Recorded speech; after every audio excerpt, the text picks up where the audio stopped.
Russia recaptures another strategic village near Bakhmut. Russia announced control of Andriivka village, a key location that Ukraine captured in a counter-attack effort against Bakhmut last year. Andriivka village is located a few kilometers southwest of Bakhmut city.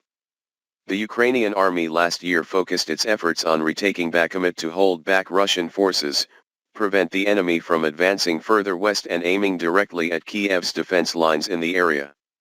However, Ukrainian forces only regained control of Andriivka, the nearby village of Kleshchivka, at the end of September 2023. The Russian Ministry of Defense said on May 22 that its forces had also captured the village of Kleshchivka. Controlling Andriivka and Kleshchivka will allow Russian forces to advance towards the nearby strategic city of Chasov Yar. Russian military experts say that if Chasov Yar is captured, the country's army can reach a series of other strongholds, such as Kramatorsk, Slavyansk. Among them, Kramatorsk is the last large city that Ukraine still controls in Donetsk province. After capturing Bakhmut, Russia will develop an attack on Slavyansk and Kramatorsk, aiming to completely grasp Donbass. Immediately after Russia announced that the Russian army had captured the entire stronghold of Artemovsk, Bakhmut, after more than 9 months of fighting, Kiev officials said that Ukrainian forces were still attacking around the edge of Bakhmut with the goal of besieging the city, preventing Russian troops from developing an offensive position and capturing other cities and towns in Donetsk province and Donbass region. Reuters quoted the commander of the Ukrainian army, General Oleksandr Syrskyi, as saying in a post on his Telegram channel that the country's army was advancing in the suburbs and getting closer to forming a siege strategy for the city of Bakhmut. Ukrainian Deputy Defense Minister Hanna Maliar also repeated Mr. Syrskyi's assertion that Ukrainian forces are continuing to advance along the flank of the city, while still protecting industrial infrastructure in the area. Suburban. Ms. Maliar said that the city of Bakhmut is in a state of semi-siege and this gives the Ukrainian army the opportunity to attack the enemy, because at the present time, there is no time to organize defense in the city. They are in control, and the Russian army has not yet had time to reinforce. Today, they did not capture any more territory. We captured all the territory we promised to capture, down to the last centimeter. The announcement of the capture of the strategic city of Bakhmut was announced by Russian officials in the context that Ukraine is keeping its forces on the defensive, preparing for a major counterattack.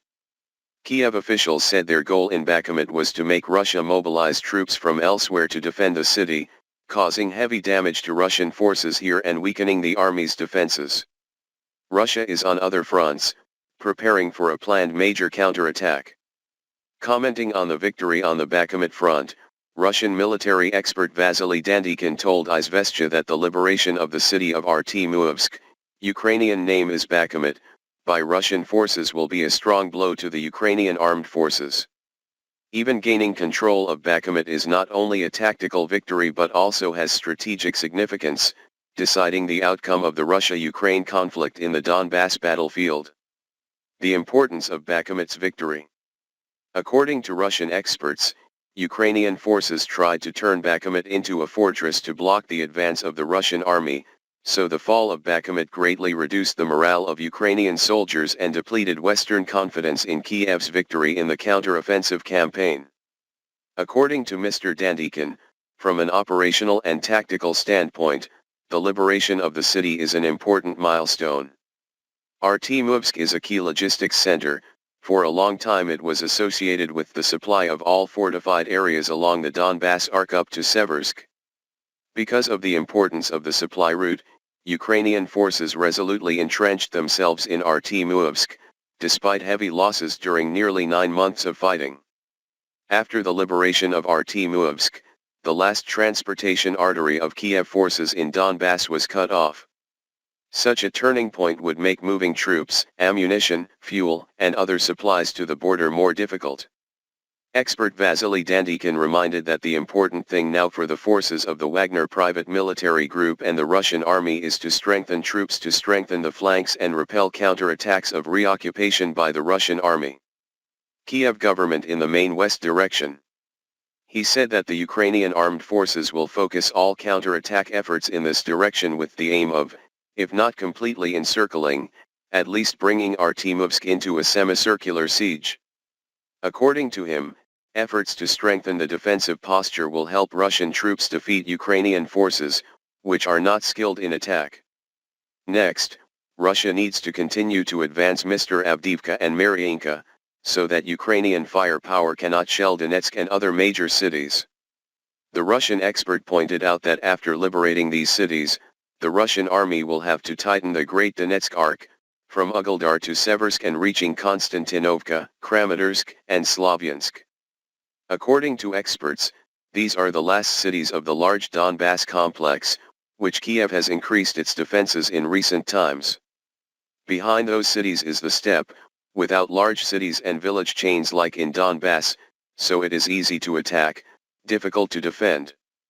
According to him, if they are knocked out of these last strongholds, Ukrainian forces will be pushed out into the steppe area and will have a hard time staying there, because Russia's heavy firepower can exert its power maximum in unpopulated areas. Therefore, according to this expert, the victory in Bakhmut is pivotal to the battlefield situation in eastern Ukraine. Losing this strategic city, Kiev has almost no chance to counterattack and retake Donbass.